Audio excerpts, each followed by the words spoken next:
magtrabaho ng coffee.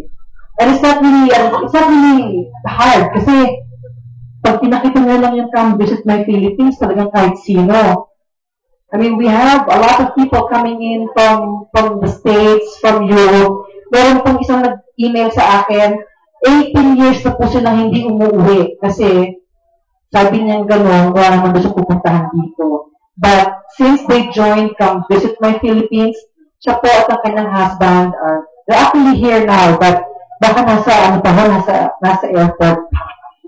Hindi na susundo. And another one is 25 years na po sila hindi umuwi ng pamilya because the entire family is in Los Angeles. They're based in Los Angeles, but two of them came home and they're going to stay in a hotel. Wala na po silang pamilya dito. So, we are really doing something good. We're making our kababayans come home. And also, siguro, ang next move talaga natin is to bring back our families, friends, and also our foreign guests. Okay? Mabuhay po ang CVMP.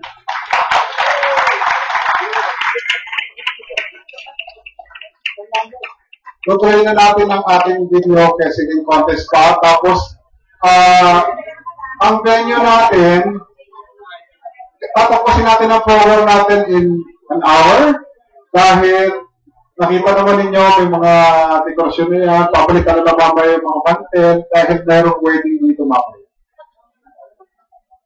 Yung mga handa, yun ang ihanda na rin sa wedding mo.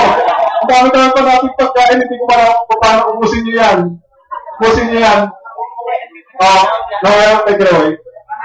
Thank you, Mr. Volpi. Okay, ngayon tawagan na natin yung mga contestants natin. Group to group.